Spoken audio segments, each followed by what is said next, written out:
नमस्कार दोस्तों, कैसे हैं आप सभी। जैसा कि आप सब जानते हैं कि जो आरपीएससी ने कॉलेज लेक्चरर भर्ती परीक्षा का आज नोटिफिकेशन जारी कर दिया है, जिसमें 900 से अधिक वैकेंसीज हैं आपके कॉलेज लेक्चरर भर्ती परीक्षा में, जिसमें आने वाले वीडियो में बता भी दूंगा किस सब्जेक्ट में कितनी वैकेंसीज हैं, क्या आपको करना है, किस तरह आपको एप्लीकेशन करनी है, किस तरह आप इसके लिए एलिजिबल होंगे। ये सब कुछ हम आपको आने वाली वीडियो में बताएंगे। और इस वीडियो का मकसद क्या है? देखो, काफी स्टूडेंट मुझसे बात कर रहे हैं कि सर ये जो गार होता है GAR, ये है क्या? जो पहली चीज है good academic record. I repeat, good academic record को गार कहा गया है। अब गुड एकेडमिक रिकॉर्ड क्या है, इसकी शर्तें क्या है, क्या आप एलिजिबल हैं या नहीं है, और अगर एलिजिबल हैं तो किस संदर्भ में आप एलिजिबल होंगे, आप किस केस में फॉर्म भर सकते हैं। आप अगर फॉर्म भरना चाहते हैं, प्रीवियस में है या फाइनल में है, क्या आप फॉर्म भर सकते हैं या नहीं भर सकते हैं, उन सभी के बारे में इसमें मैं विस्तार से चर्चा करने वाला हूँ इस वीडियो में। तो ध्यान से सुनिएगा, समझिएगा और अंत तक ध्यान से देखिए। क्यों? क्योंकि अंत तक आपने नहीं देखा, स्किप आपने किया तो बहुत सारी बातें आपसे मिस हो जाएंगी, आपसे गलती हो सकती है गार को समझने में। आपको ध्यान समझना होगा कि सर अगर मैं फाइनल में हूँ, नेट नहीं है, तो क्या मैं फॉर्म भर सकता हूँ? मैं बताऊंगा इसके बारे में कि अगर आप फाइनल में नहीं है या फिर फाइनल में है, आपके पास नेट है या नहीं है, उसके बाद भी आप ये फॉर्म भर पाएंगे या नहीं भर पाएंगे। ठीक है, तो चलिए शुरू करते हैं। सबसे पहले बात समझना, गार का मीनिंग मैंने बोला यानी गुड एकेडमिक। यहाँ पे देखो कुल 5 या 6 कंडीशंस आती हैं गार के अंदर। ठीक है, फॉर एग्जांपल पहली जो कंडीशन है वो ये कहती है आपकी 10वीं में, 12वीं में और ग्रेजुएशन में, आई रिपीट 10वीं 12वीं और ग्रेजुएशन के औसत अंक जो है यानी एवरेज मार्क्स वो 55% होने चाहिए। कितने होने चाहिए भैया? 55% होने चाहिए।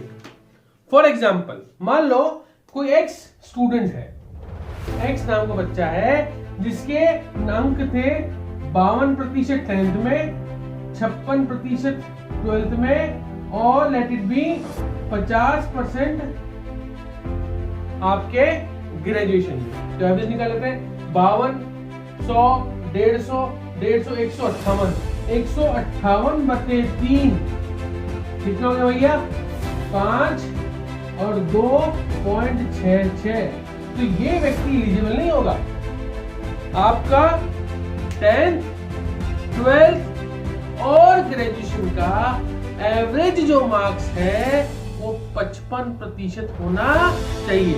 अगर वो नहीं है तो आप एलिजिबल नहीं होंगे। पर मान लेते हैं कोई ऐसा लगा है, दूसरी कंडीशन पहले बता देता हूं। दूसरी कंडीशन कहती है कि आपके 12th और 12th में, 10th या 12th में किसी भी एक में कम से कम, क्या बोला मैंने, कम से कम किसी भी एक में 50% होना चाहिए। किसी भी एक में 50% होना चाहिए। ये नहीं होगा कि भैया 10th में 49% थी, 12th में आपके 48% थी और ग्रेजुएशन में 70% आ गई, तो एवरेज तो अच्छा हो जाएगा। ये नहीं, आपके 10th और 12th किसी भी एक में 50% से कम 50% होनी चाहिए, 10th में हो या 12th में, तो आप एलिजिबल होंगे एज पर गार यानी गुड एकेडमिक रिकॉर्ड। ये दो कंडीशन। औसत कितना होना चाहिए भैया? 55% किसका? 10th का, 12th का और ग्रेजुएशन का। दूसरी बात, 12th या 12th में से आपके पास किसी एक में कम से कम 50% होना चाहिए। किसी भी एक में क्या होना चाहिए? 50% होना चाहिए। तीसरी महत्वपूर्ण कंडीशन, थर्ड कंडीशन, आपकी ग्रेजुएशन में 50% अंक होने ही चाहिए। आपके ग्रेजुएशन में जिस भी सब्जेक्ट में है आपके 50% अंक होने ही चाहिए। आपके 50% अंक नहीं है तो भी आप गार के अकॉर्डिंग नहीं आओगे। ये नहीं सर यहाँ पे 68% है, यहाँ पे 72% है और यहाँ पे लेट इट बी 42% ही है या 48% ही है, एवरेज तो हो गया, 50 के ऊपर नहीं चला गया, 10-12 की कंडीशन फुलफिल हो गई। और तीसरी कंडीशन जो है ग्रेजुएशन में कितनी होनी चाहिए, 50% होनी चाहिए। ग्रेजुएशन में कम से कम 50% होना चाहिए। चौथी बात, आप जिस भी सब्जेक्ट में, जिस भी पेपर में अपना फॉर्म भरेंगे, उसमें आपका स्नातकोत्तर डिग्री होनी चाहिए। जैसे आपने म्यूजिक में भरा तो आप म्यूजिक में स्नातकोत्तर करोगे, अगर आपने फिजिक्स में किया तो फिजिक्स में स्नातकोत्तर होना चाहिए। अगर आप स्नातकोत्तर करोगे तो स्नातकोत्तर यानी पोस्ट ग्रेजुएशन के लिए पीजी में आपके मिनिमम होनी चाहिए 55%, ये होना चाहिए। हाँ, कुछ केसेस में रिलैक्सेशन भी है, आई एम नॉट डिनाइंग, कुछ केसेस में रिलैक्सेशन भी है। कौन कौन से केस में रिलैक्सेशन है मैं बता दूं आपको। वैसे तो SC ST SC और ST केस में जो पीजी का जो क्राइटेरिया है 55% का, उसकी जगह यहाँ कितना है भैया, 50%। इसके अलावा जो सबसे महत्वपूर्ण बात, दिव्यांग भाई बहनों को भी, निशक्त जनों को भी यहाँ पर ये छूट दी गई है 50%। अगर आपकी ग्रेजुएशन पोस्ट ग्रेजुएशन में नहीं, स्नातकोत्तर में 50-55 नहीं है, लेकिन ये 3 कैटेगरी को यहाँ पे दिया गया है ये बेनिफिट। वैसे मैं आपको बता दूं, ओबीसी को भी अंतरिम रूप से 50% का बेनिफिट दिया गया है, अंतरिम रूप से पिछली वैकेंसी में दिया गया था तो 2014 में आई थी, आपको बता दूं। क्लियर, ये बेनिफिट आपको यहाँ पे देखने को मिलेगा। 4 बातें आपको क्लियर हो गई। अब 5वीं कंडीशन क्या है?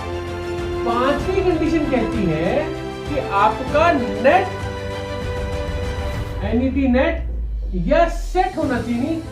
नेट होता है नेशनल एलिजिबिलिटी टेस्ट, सेट होता है स्टेट एलिजिबिलिटी टेस्ट। ये दोनों में से कोई भी एक क्लियर होना चाहिए, नेट होना चाहिए या फिर सेट होना चाहिए। वैसे बता दूं 2013 के बाद सेट अभी तक राजस्थान में आया नहीं, काफी समय इंतजार हो चुका युवा अभ्यर्थियों को वेट करते हुए, पर सेट काफी समय से राज्य सरकार ने जारी नहीं किया है। फिर भी मैं आपको बता दूं सेट में भी कंडीशन है। अगर आपका सेट, आई रिपीट, अगर आपका सेट किसी भी दूसरे राज्य का, आई रिपीट, दूसरे राज्य बहुत समय पे सेट लेते रहते हैं, अगर वो 1 जून 2002 से किसी दूसरे से पहले किसी दूसरे राज्य का सेट है तो वो एलिजिबल है। पर 1 जून 2002 के बाद अगर आपके पास राजस्थान का सेट नहीं है तो आप एलिजिबल नहीं होंगे। सेट कब का होना चाहिए? वर्तमान समय का। और सेट का होना चाहिए राजस्थान का। 2002 से पहले बाहर का अलाउड है और 2002 के बाद तो राजस्थान का ही अलाउड होगा। ये है 5वीं कंडीशन। 6ठी कंडीशन जो सबसे महत्वपूर्ण है, ये सारी की सारी बातें, ये पीजी 55% हो, नेट सेट क्लियर हो, ये सभी कंडीशन बाय डिफॉल्ट आपके फॉर्म भरते समय नहीं चाहिए। आई रिपीट, ये फॉर्म भरते समय नहीं चाहिए। आप जब यहाँ पे कुल 3 पेपर होंगे, ठीक है, 3 पेपर कैसे होंगे? 3 पेपर होंगे, पेपर 1 और पेपर 2 आपकी सब्जेक्ट का होगा, पेपर 1 और पेपर 2 आपकी सब्जेक्ट का होगा, और पेपर 3 जो होगा वो राजस्थान जीके का होगा। इन तीनों को पेपरों को देने के बाद आपका जो है वो इंटरव्यू कॉल होगा। कट ऑफ के बाद इंटरव्यू कॉल होगा। इंटरव्यू के समय आपके सारे की सारी एलिजिबिलिटी पूरी करनी होगी। नेट अभी नहीं कोई दिक्कत नहीं, यूजुअली क्या होता है, ये जो पूरा प्रोसेस होता है, क्योंकि आपने देखा काफी सारे सब्जेक्ट होते हैं, ये पूरा प्रोसेस होने में आरपीसी द्वारा लगभग 2 से 3 साल लग जाते हैं। 2 से 3 साल के अवधि में आपके पास ये सब कुछ होना चाहिए। अगर आप प्रीवियस ईयर हो तो भी आप फॉर्म भर सकते हो, घबराओ मत। आप फाइनल में हो, फॉर्म भर सकते हो, घबराओ मत। आपके पास नेट नहीं है, कोई बात नहीं, घबराओ, फॉर्म भरो। सेट नहीं है, घबराओ मत, फॉर्म भरो। आपको ये सारी की सारी एलिजिबिलिटी, खासकर पीजी और नेट वाली, ये दोनों की दोनों एलिजिबिलिटी फुलफिल करनी है, पूर्ण करनी है, जब आप अपने इंटरव्यू में बैठोगे। उससे पहले नहीं चाहिए, फॉर्म भरते समय नहीं चाहिए, तो इसमें कोई घबराने वाली बात नहीं है। यह है गार। इसके बारे में करनी है चर्चा।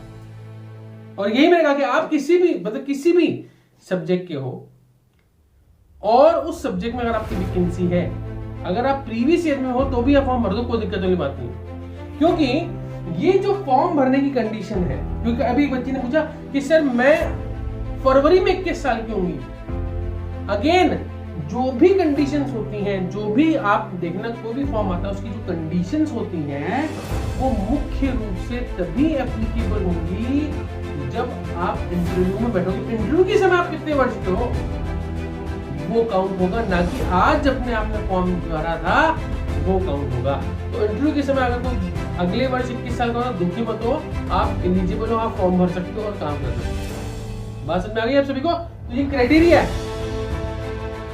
आपको फिर भी कोई डाउट हो, कोई शंका हो, किसी भी तरह का कोई समस्या हो कि सर नेट एग्जाम कैसे क्रैक करना है, या फिर हम क्या करें नेट एग्जाम क्रैक करने के लिए, या फिर सर इस एग्जाम को क्रैक करने के लिए राजस्थान में क्या पढ़ना है, कौन सी बुक से पढ़ना है, ये सब कुछ डाउट हो। होता क्या है, जब भी कॉलेज लेक्चरर की वैकेंसी की बात आती है, यूजुअली कहाँ गड़बड़ होती है, गड़बड़ होती है पेपर 1 में। वहां पे गड़बड़ होने के कारण आप ट्रबल में आते।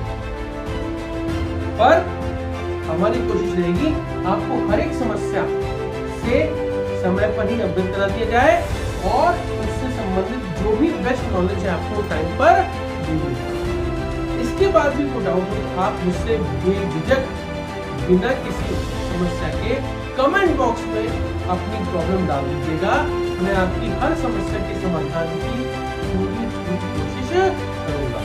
तो लगातार बने रहिए, चैनल को सब्सक्राइब कीजिए, चैनल को शेयर कीजिए और जो हो सके आप जो भी आपके डाउट है उसको कमेंट बॉक्स में डालिए। Thank you so much.